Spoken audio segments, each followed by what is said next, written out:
No problem. I'm just trying to be early. Did you get the current slide? Let me see. Uh, okay, yeah. This is the last slide. Okay, okay.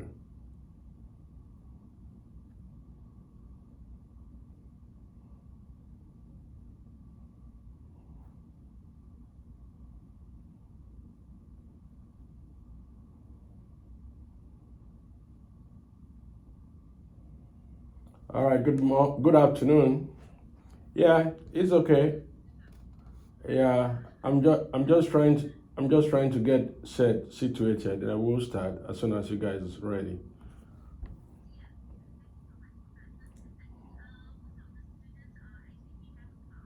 No problem. We can wait. We can wait for 5 minutes extra. Yeah, before we start. Let them join. Yeah, the the class is for them, so we gotta wait a little bit. Okay, okay, I'll wait. No props. Yeah.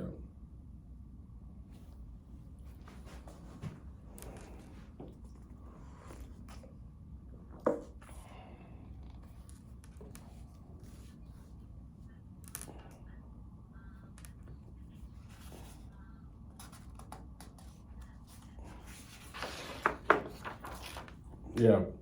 I'm familiar. Yeah, yeah. I've seen I've seen them commenting already. So yeah.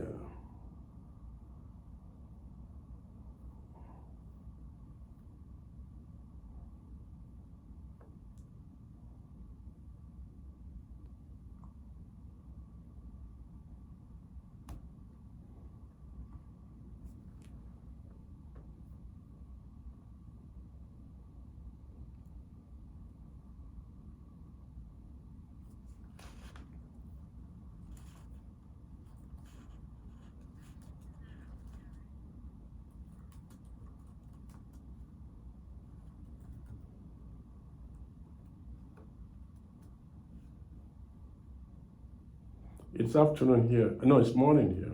It's afternoon over there. Yeah.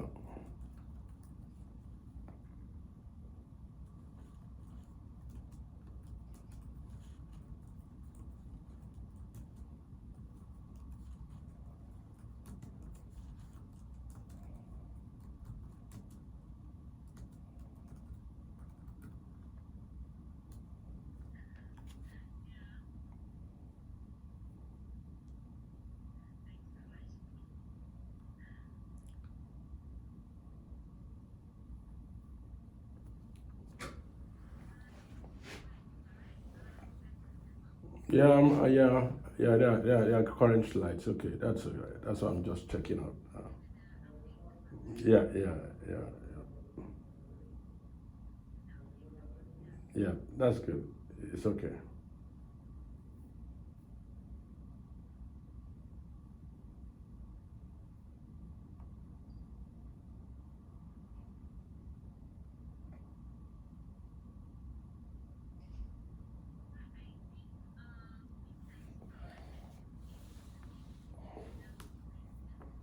Okay.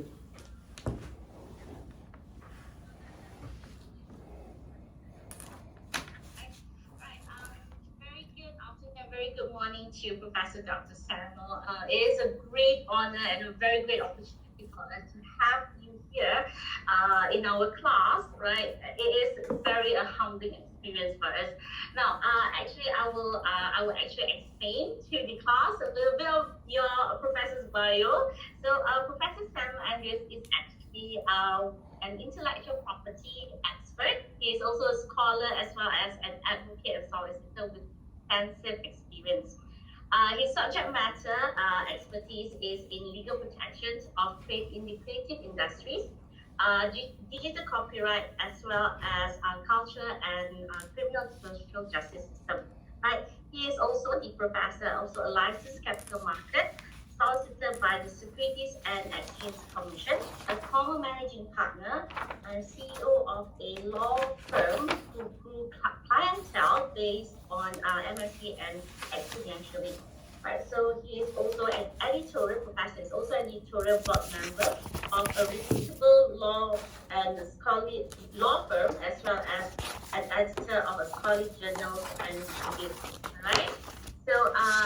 So with us today is Professor Dr. Samuel. So I would like to have all of you guys to extend your welcome to Professor Samuel here. All right. So for today's session, essentially it is on the area of film and law. So we are going to look into two areas, particularly on the areas of censorship as well as copyright. Now, before we start, Professor, would that be all right if we take a group picture? And I need all my students here, all right? Can you guys on your camera, all right? And we have Anwen. Anwen, can you help me just to take a screenshot, all right? So that as a commemorative photo, all right? All right, can I have all of you guys to open your cam? And Anwen, can you tell when you are ready, okay?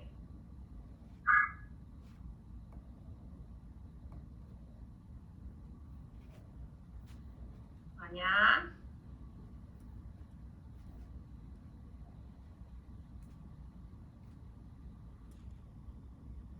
All right, Anwen, can you take a pic right now? You can take a screenshot, and for the rest, all right. And for the rest, can you please on your camera, all right, as we will take a group photo before we start with today's guest, okay?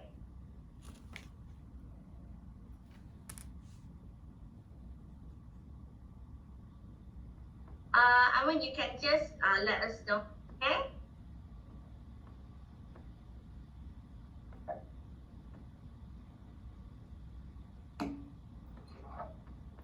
All right, hold on. Apologies, Professor. There's some technical errors here. It's all right. Take your time. Take your time, guys. Yeah. I will put.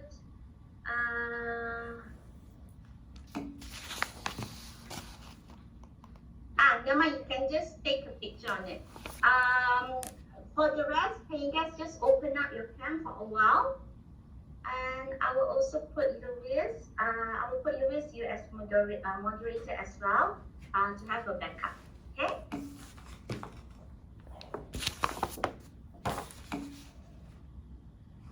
All right. Okay. Good.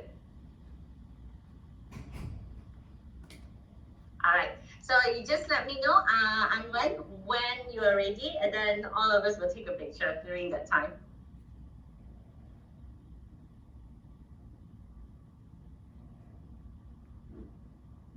All right, ready? All right. All right, say cheese everybody and smile to the camera.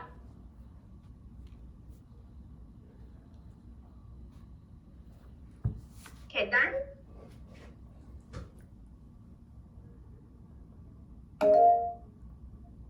All right, done. All right, thank you so much. Thank you, Professor. So what we can do now is we can start the session. Right, so yeah. Okay, so we can start, and if you have any questions to the students, right, do feel free to just tap at the chat column, and after the presentation, after the lecture, definitely the Professor Samuel will actually address all your questions. All right, so the floor is yours, Professor Samuel. Okay, give me a second. Let me get back to the. All right. Okay, good afternoon and good morning from Saudi Arabia, Eastern Province, Al Quba City. Are you hearing me, everybody? Are you here? Okay, good. So I'm going to take this class, this lecture in two parts. I know the main theme we have here, we're talking about film and the law.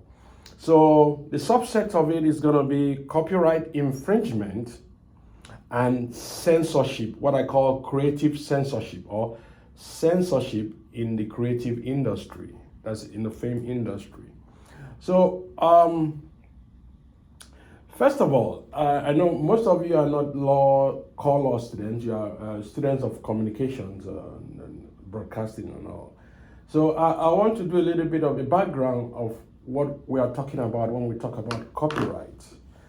So good enough, Malaysia is one of the countries, the developing economies of the South, that has a robust copyright law. Malaysia, I've been there, it's good food and good sights, and you just like the rest of the creative world, because you're members of the World Intellectual Property Organization and most of the treaties, and Berne Convention and the rest, which is the major treaty that regulates copyright regimes and neighboring rights. So copyright is just simple. I mean, it's the law that governs creations. And copyright, we divide copyright basically into now three, I would say. But traditionally, copyright dealt with literary works, those things you write, things you sculptures, things, for example, like your paintings, your books, and then we have the other side of it, the artistic side. Mostly that's where the movie industry is, the singing, the dancing, and the rest. Then now we have what we call, it's not copyright strictly censor. It's not, but it's in some places we call it neighboring rights. That's where you have things like performances. Now with the new treaty, where I'm going to talk about it a little bit down the street, Beijing Treaty, it's becoming crystallized as a right in the creative industry, that's performances. So now copyright is one of these intellectual properties that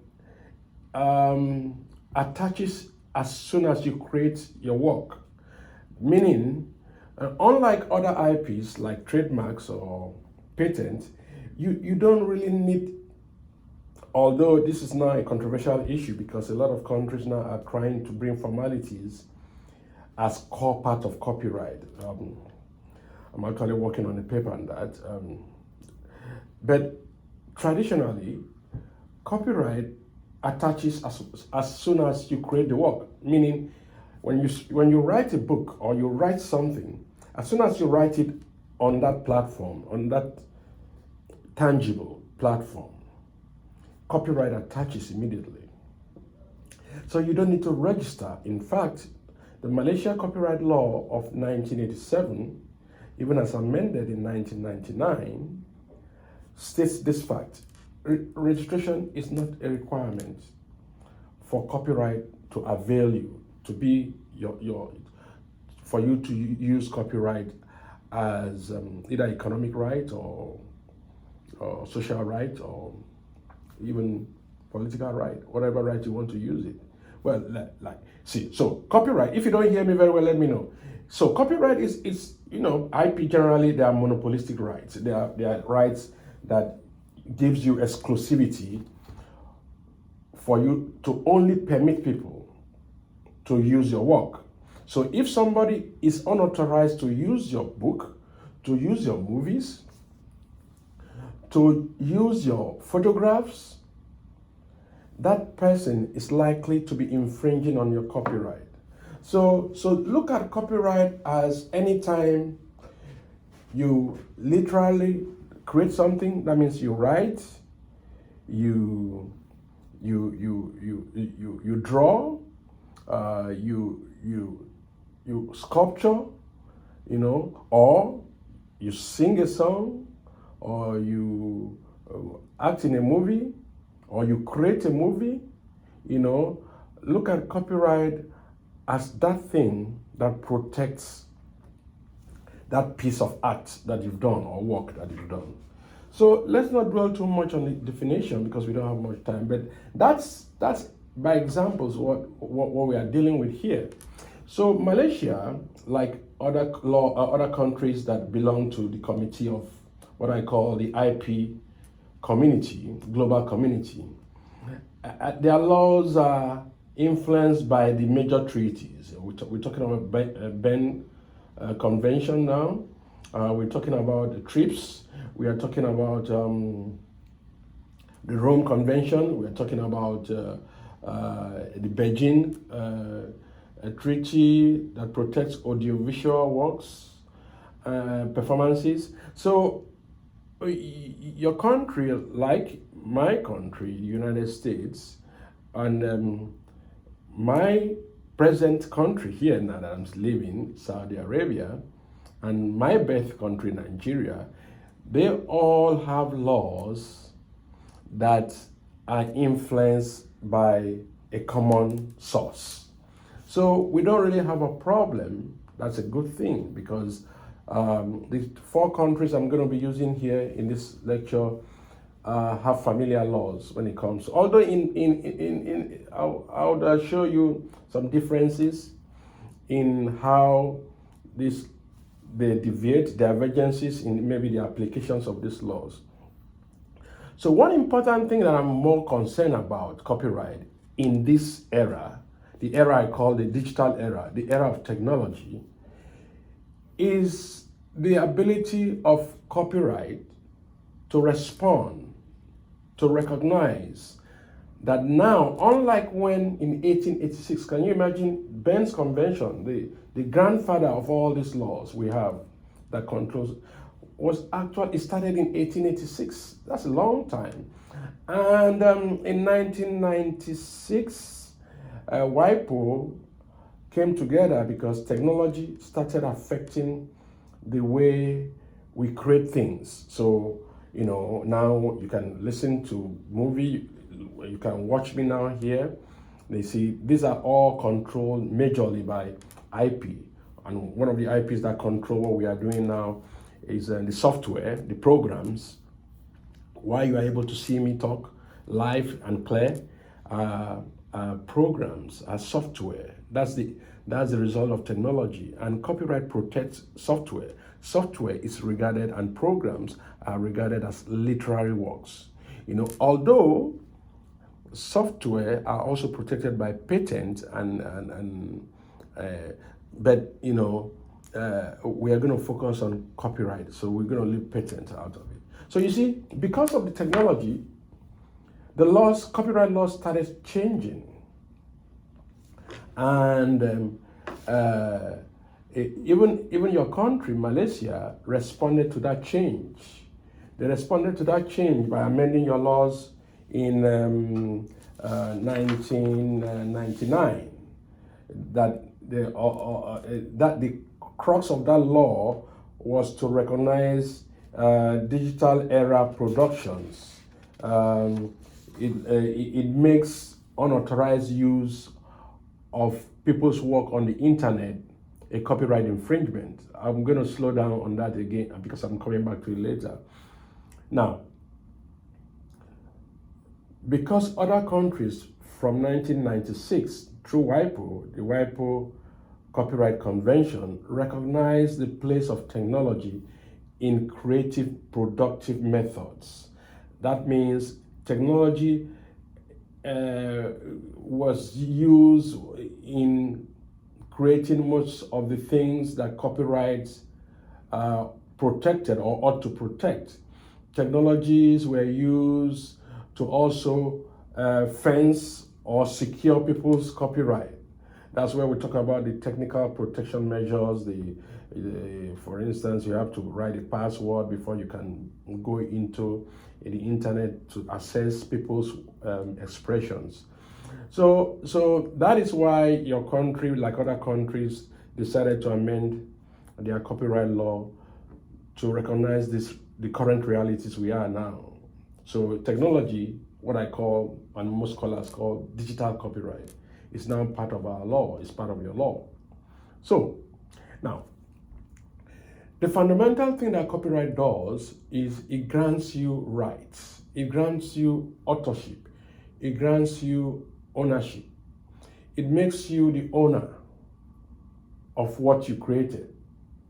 And once you become an owner, you have certain rights, and which can be translated to money. It becomes economic.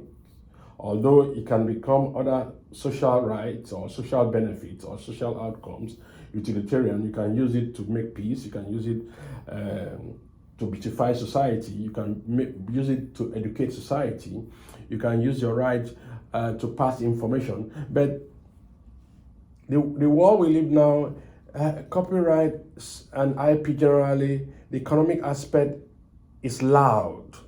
Even in the laws, your laws, you see the economic rights are becoming louder and louder. In Saudi Arabia here, their copyright law, the same thing. In Ethiopia, the same thing. You can see the common denominator in countries, especially the developing countries of the South, is that the economic benefits or economic side of IP is becoming louder and louder. And you won't blame these countries, because that is actually what IP has become in practice. So we have moral rights also, which is not strictly copyright, but it comes from the neighboring rights spectrum. What is moral right? Moral right is basically the ability for people to recognize your work. If they use your work, they have to attribute that work to you. So, for I'm a teacher, so I like examples, which it's always clearer using examples. So, for instance, if I write a book and somebody wants to use it in Malaysia, perhaps he doesn't realize that maybe he thinks people don't know me. So he takes my work, and he puts it in maybe a WhatsApp group or an online chat forum in Malaysia. In his own mind, nobody will know, nobody will see it, and takes all my work without saying that this work is written by Samuel Andrews. So even if he doesn't put any name, even if he puts a false name, you would have gone against my moral right for attribution. Because moral right demands that you attribute my work. Even if it's a painting, even if it's a song, you should attribute it to the owner. And if you don't do it, you'll be guilty of going against my moral right. See, the other aspect of moral right is the right not to despise or put my work in a bad light, not to disfigure, not to rubbish my work. You see, another example is this. You see, if I have a painting, a public painting, I paint, for instance, I have a painting of, let's assume that I paint a golden eagle, and that golden eagle is popular, and somebody goes in, maybe by mechanical means or by whatever means, and defaces, turns that eagle into a monster, and disseminates that eagle as if it's from me.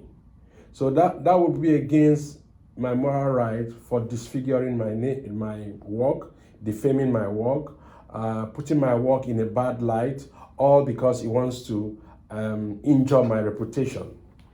So, and again, you have the moral right. There's another flip side. You also have the moral right to remain anonymous. Some of us don't want our name to be put out there. So you have to respect that. I have a reason. Maybe I'm using a pseudonym, or I'm using an art name. I don't want people to associate me with my work. Probably my work might be a little bit rough, a little bit sensitive. So I want to remain anonymous. So I have the right. I have the moral right to stay off. I have the moral right of anonymity. So those are the parts of IP you should understand. So the basic right that copyright grants you are reproductive rights, distributive rights, and derivative rights, like I mentioned, ownership and authorship. So what does that really mean? It means that if somebody wants to use your work, if somebody wants to use your book for a movie, he wants to reproduce your work. He cannot do it except he gets permission from you. If he goes ahead, if unauthorized use of your work, because of copyright, he would have infringed your rights, your copyright. And we have a lot of damages and penalties for that. The same thing for distribution. Now, distribution is a tricky thing because at this age now, internet has made distribution a different story altogether. So before now, we were distributing things maybe by movie. We go and watch the movie in a theater. We go and watch, we go and buy books in the bookstore. But now, we buy books online. So I can easily publish a book now within 10 minutes. It's gone on. About 50 million people have seen the book because of the point of digital transmission. The same thing with a movie. Most countries now have Netflix, now Amazon Prime. We have a lot of video on demand platforms now. That's distribution now. See, so copyright law controls all that distribution. So with distribution, with all this right, comes what we call license. So you, as the author of the owner of a creation, your passport, your key to control is always a license. Although down the road you will hear things like compulsory license, which is always what government uses in some situations to force you to allow people to use your work. But compulsory licenses are not mostly used in copyright. They are mostly in patent and all the rest because of the nature of invention in terms of medicine. We can use it. But let's stay on copyright. So, now, so you see that copyright actually is the main engine in the film industry.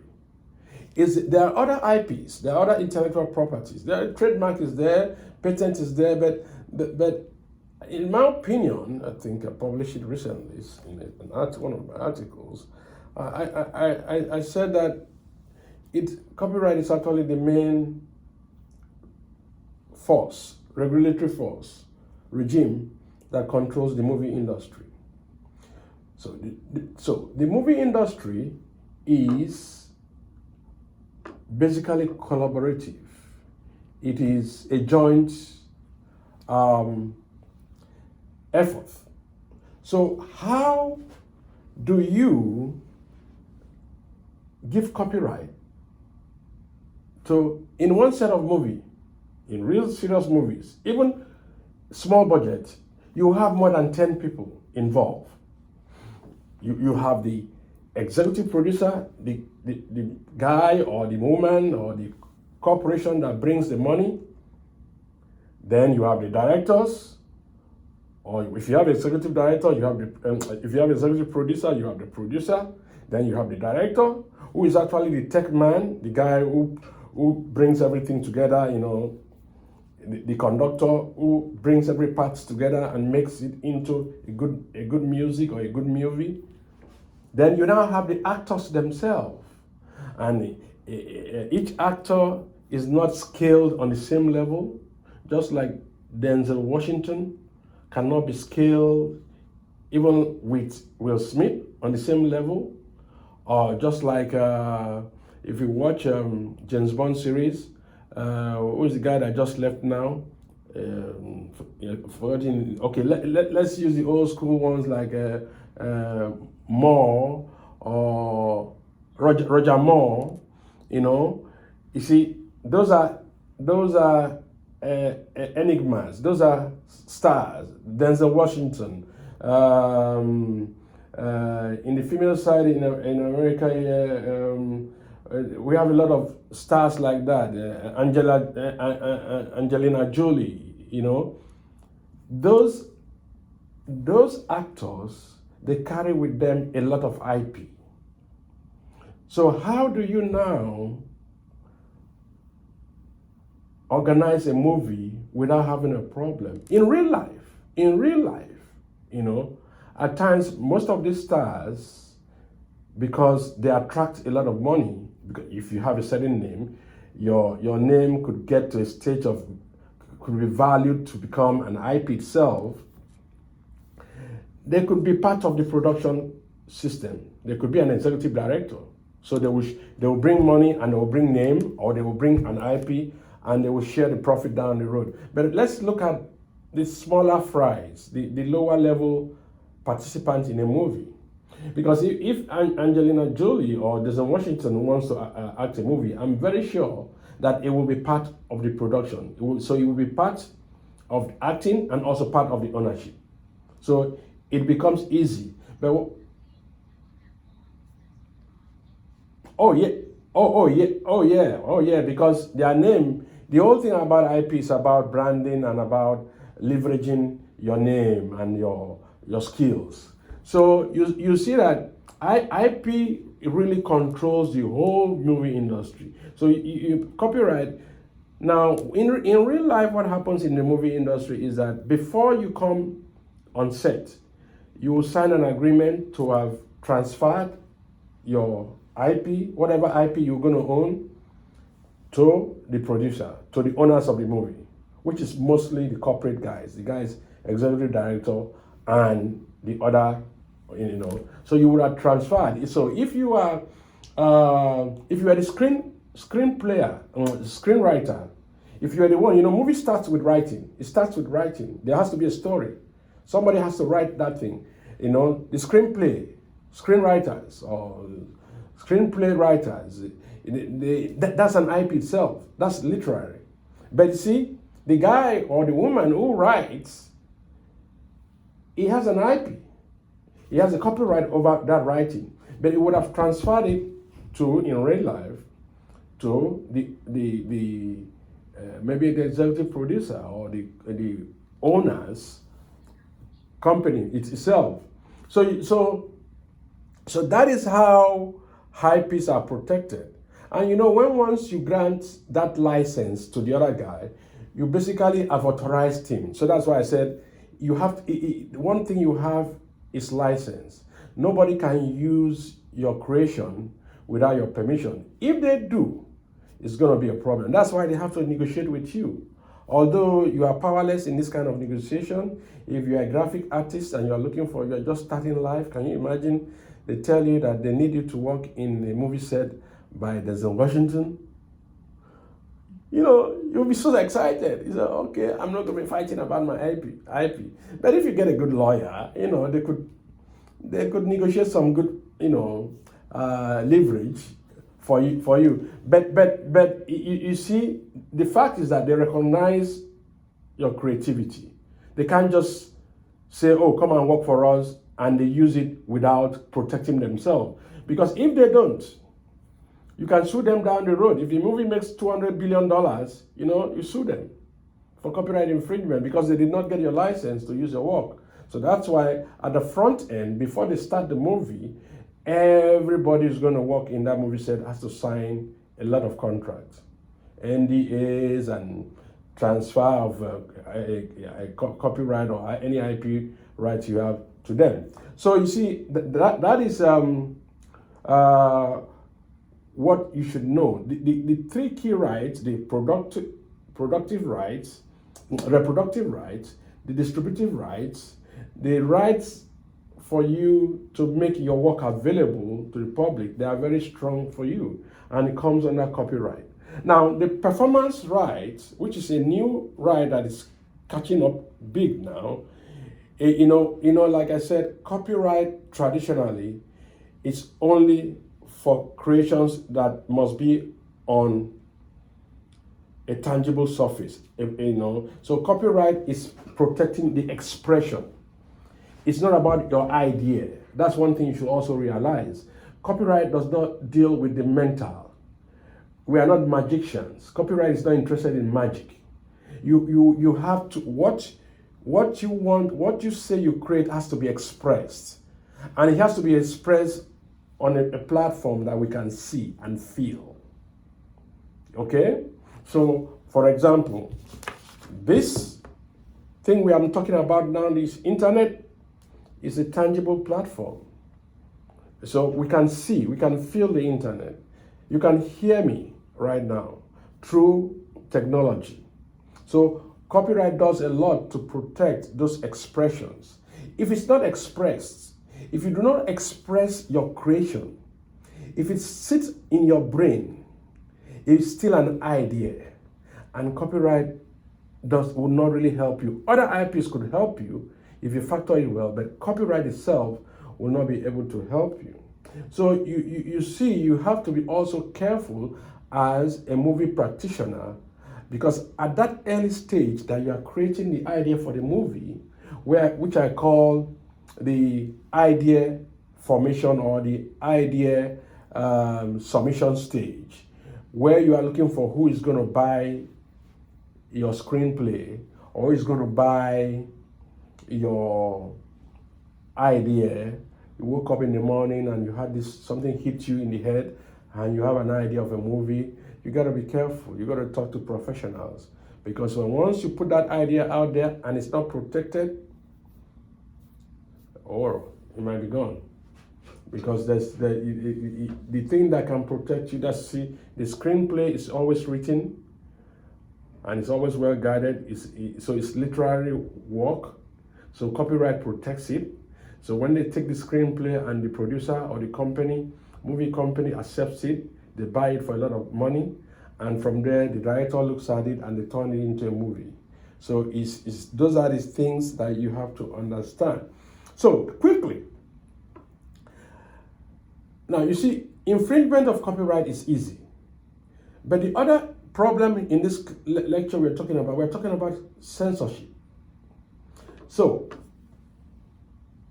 censorship has been a problem because, as far as I try to do a little bit of jurisprudential, one of my areas of specialty is jurisprudence. So I try to take words and look at the epistemology or anthropology, and look at the word and see how it affects us. So I try to see whether censorship or censor is actually a right. Because see, copyright already, it might be a negative right, it might be a sword, it might be a shield, it's a right. But I'm looking at censorship. It's censorship in creation, censorship in creativity, censorship in the creative industry. And we've come to see that even now, censorship is becoming very, very pronounced. We have issues of accusation of the big tech, Facebook and Twitter, censoring people, although they say they are moderating. So we have this conflict now. They say they have, especially in America, where they have free speech. They are claiming that they have the right, under free speech, which is your freedom of expression, or is the equivalence of a freedom of expression provision in your laws. And the company says they have, which the court so far, that they are correct. So far, the courts have cited them. In fact, a case just yesterday in Florida about Florida, the Court of Appeal, is it the Fifth Circuit? Court of Appeal has sided with Twitter that they have the right to moderate or censor, as I would say, things that goes on their platform based on the first, yeah.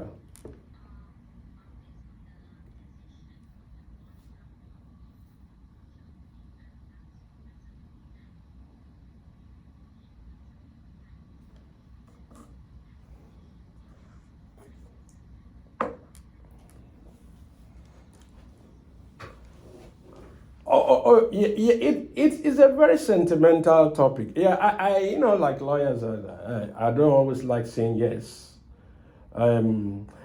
It's a tricky question. Yeah, there's need for moderation. Or in the creative world, I'm a free speech absolutist. That means I believe in total free speech. That's me. I believe in total free speech, because it's because of free speech that we have the internet the way it is today. If not for free speech, we're not. So you could see that if the issues of censorship, it's allowed even in the creative. Let's talk at the creative industry first. Let's talk about the expression, because what we are not talking now politics, although we'll talk politics a little bit. We are talking of creativity, this creative expression, because copyright is more concerned about expression. So the UGC, what I call user-generated, I'm going to come back to this slide because I want to use it as illustration of how things can go wrong. So the user-generated content, what I mean, students, what is UGC, user-generated content? Let me see where, yeah, it is here. So user-generated content, example, YouTube, where you create something, a third party, you create something and you upload it. That's what we call as UGC, user-generated. It's you that created the content. Now, why internet has been successful is because free speech provisions of the laws of the US allowed us, you and I, to post, express ourselves on the internet. So you see the music, the movies, the short skits, the comedy, all the creations that you see earlier on that populated YouTube, because then we had only YouTube, and made most of this. Although someone will say some of them were pirated, some of them were copyright infringement, agreed. But that was the platform, that was the foundation of the boom we have now in creative content online. So if we are not careful, then the ISPs, the internet providers, internet service providers like YouTube and Netflix and Google will be the gateway. They will be the gods of creation. Whatever they want is going to be what we will see. So we have to find a balance. Yes, we should not allow violence to be promoted online and in the name of creation. We should not allow obscenity. That's why you have the laws in your country. We have the, what's that law again called? There's a law which is almost the same law with the American law, almost the same. We have the laws that the Communications and Multimedia Act of 1998.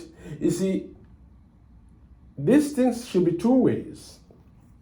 The two way is that how do we draw a balance that government should not use these laws to stall creativity in the guise of politics. We've read a lot of, that's why I say I'm going to talk politics a little bit. I don't want to dive into it because it can be sensitive. We have a lot of reports, both in Malaysia, in America, where Twitter did not allow us now we now know the truth. Did not allow the world to see that Biden's son, maybe, including Biden himself, were involved in a fraudulent relationship with China and the rest of the countries. Why should the company have such powers?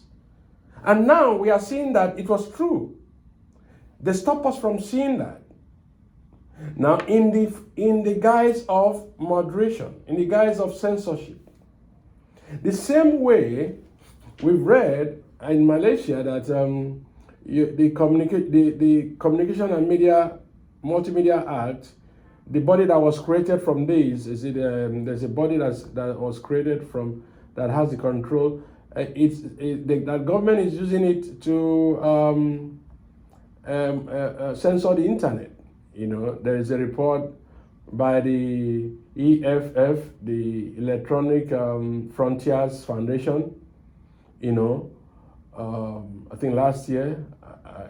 So we have to also be careful that in as much as the CDA, the Communications Decency Act in America, Section 230 gives these platforms, these ISPs, immunity, a safe harbor that they are not liable for any bad thing that is published on their platform, and also that we should not publish things that are obscene and indecent or things that are patently offensive. All these definitions are left for a private company, and all these definitions are left for government. So both sides are using this law to, in my opinion, suppress creativity. So censorship, strictly speaking, is not directly copyright infringement. But censorship can create a forum for copyright infringement. You will ask me how. I'm going to explain how censorship can create a platform. Uh-oh. What happened to me right there?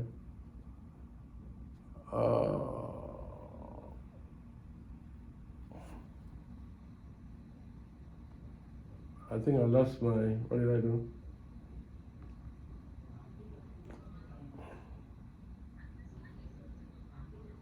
Oh, you guys can see the slide? I think I did something. Can you see the slide? They got.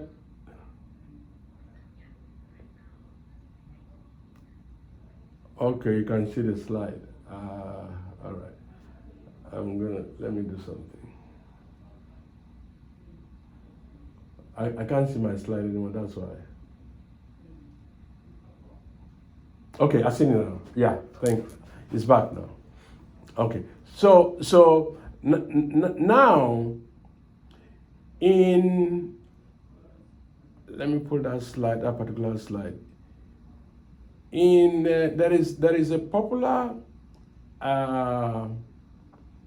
author, is an award-winning author, Chidinma Amanda. He wrote in Nigeria. I'm using a Nigerian case now. He wrote a book, Half of a Yellow Sun. And that book, the government became sensitive because the book touched on some issues about Nigeria that during the Civil War. And they delayed the screening of the movie in Nigeria. Even when the movie had already been screened in one of the movie shows in the world. So you see, and it took a while, and they delayed the release of the movie for almost 7 months. And in movie terms, in creative industry terms, that's real money that you are losing, especially if the movie already had been seen somewhere else. You know, so what am I saying is that when you use censorship powers and disallow a genuine creative product, it goes underground. It definitely is going to go underground. It's going to go into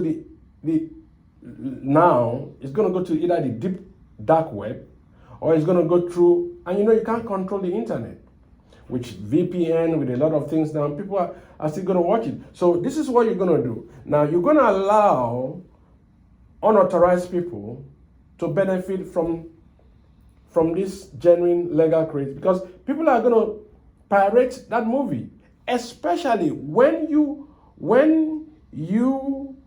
censor something. It becomes an advertising tool, because whatever you people will be curious. Oh, why? What's going on? It must be something good, and you will see that the dark business people are going to capitalize and try to fill that vacuum by pirating your work. So by the time maybe they will allow the legitimate movie to go on mainstream, there would have been a lot of pirated copies down there. So that's how censorship could be a partner with copyright infringement. But strictly speaking, censorship is not a copyright infringement. I mean, we've tried it in so many cases in America. trying to use this free speech and human right basis as a defense for,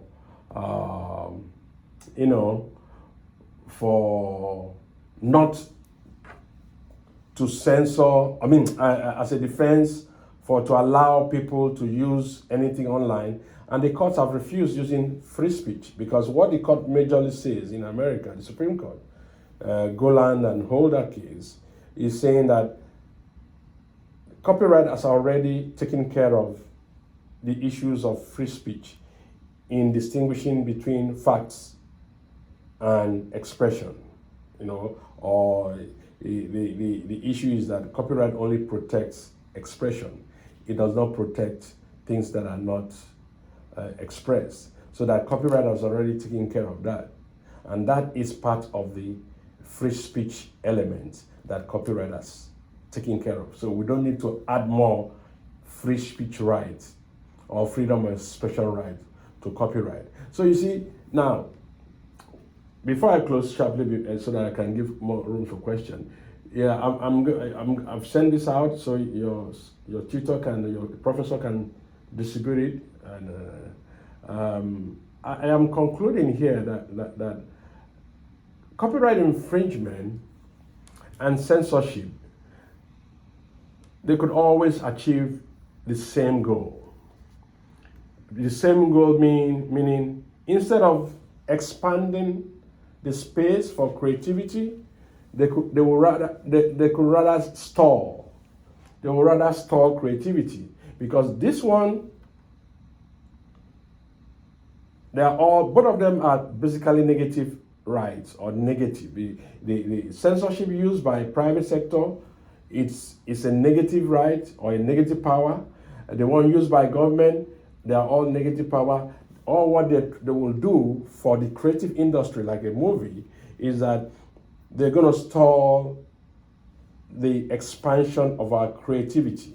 They're going to also make it expensive for people to actually bring their creative product to us.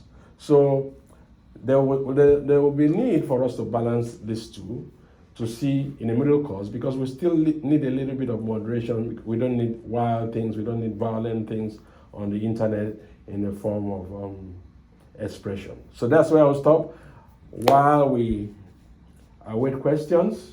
Thank you for listening.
Actually, yes. I mean, this has been a subject of negotiation and scholarly topic for a long time, until I think 2012. The issue of economic reward of creatives in the movie project and in all other collaborative creative projects has been in the forefront, especially in the developing economies, because, like you said, the graphic artist, the screenplay writer, or the technicians, the editors, the lighting engineers, all of these are part of the IP system in here. So the Beijing Treaty that deals with audio visual works. I think I referred to it in. Let's see if I referred to it in this paper. It was signed in 2012, and a lot of countries now it has now come into force. It's the Beijing Treaty on Audiovisual Performances rights is now in force, and a lot of countries have now made it part of their laws. So what that treaty basically does, it has raised the economic profile of actors, and I think some other players in the movie collaborations. So, although how this is going to be implemented is what we're going to look at in each country, because a lot of countries have been given leeway. They've been given a lot of rooms on, like I would say, a lot of room how to escape their responsibility, their responsibility.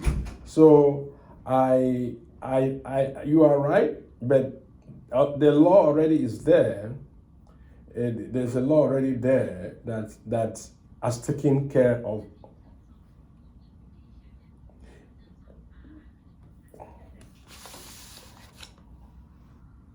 Yeah, that's it.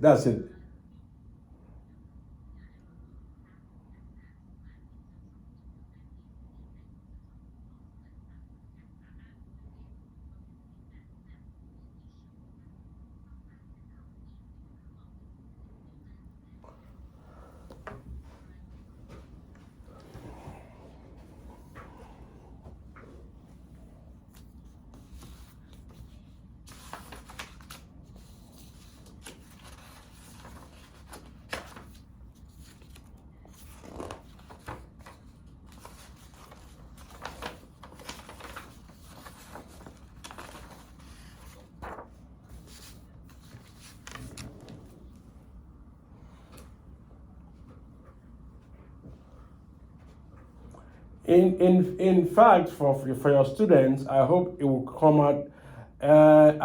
This topic is actually one of my major it's just been approved for publication, I think, in the WIPO papers.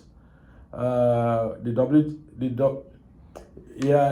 WTO and the WIPO papers. So this is one of the major areas I really talked a lot. I wrote a lot about this issue of the smaller players or the other players in the movie industry, especially the performances area, how they can leverage this part of the law. And like I said, we'll wait and see how countries are going to implement it and how countries are going to make it part of their laws, because now you can actually make it part of your law. I say, for example, let me use an example. You could also say that every actor might be entitled to proceed from this movie, something like that. Actors could demand that they get some money out of the sales of the movie. I believe, based on this new framework, that could, but whether that will be actually accepted in individual country, their laws, whether they will put it that way, and how in America and the rest of the parties who are now parties to this treaty, America has signed and ceded to the treaty. It took them a long while to get there, but they've finally done that. So, and the issue of moral rights is very strong here in this law. Moral rights is, and a lot of developed countries have been trying to run away from the moral right issue, So let's see how it's gonna go, and it's gonna be our place to keep on drumming it up. Yeah.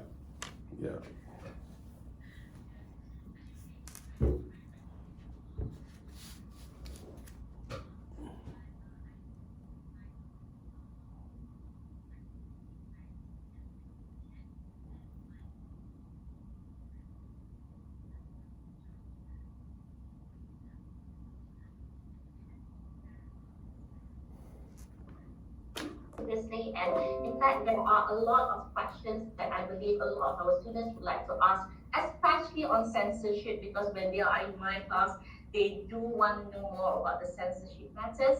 So I believe they do have a lot of questions, but because of the time constraint, unfortunately, we have to cut it a little bit short.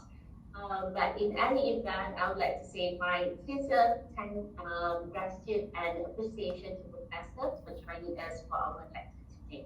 Right. Students, do you, before we conclude, do you have any questions or do you have any views that you would like to perhaps share with Professor? Because I believe Professor, one of my students talk about what do you think of Elon Musk buying Twitter? Yeah. I can see the professor is already laughing at this one. Very controversial issue, I believe. Yes. Well, like I said, we share the same thing with Elon Musk. I share the same thing here. I'm a free speech absolutionist. I believe totally in free speech, even though, like I said, it has to be. There are laws already in the books against sedition, defamation, and all that. So we don't really even need more laws about that. So there are laws already. So I don't even see why Twitter should be moderating or censoring people. Like I give you an example. So it's a good thing if you can buy it, but there seems to be a problem. If you can buy Twitter and make Twitter Twitter is becoming too political. I mean, it's not something we argue about. Twitter is from the left field of the political divide. So there's no need to hide under that. Twitter is now used by the left side to fight the right. And we shouldn't have that. We should try and be balanced a little bit. So Elon Musk has a point. I would want Twitter to be a fair platform, not for Democrats to use it against the Republicans or for the Republicans to use it against the Democrats. But right now, as it is, all these major people are from the left side, and that's the truth. And you can't have a good creative industry that some people are not allowed to express themselves. So yeah, it's about time Twitter is bought by somebody who is actually neutral, or at least try to be neutral. Yeah.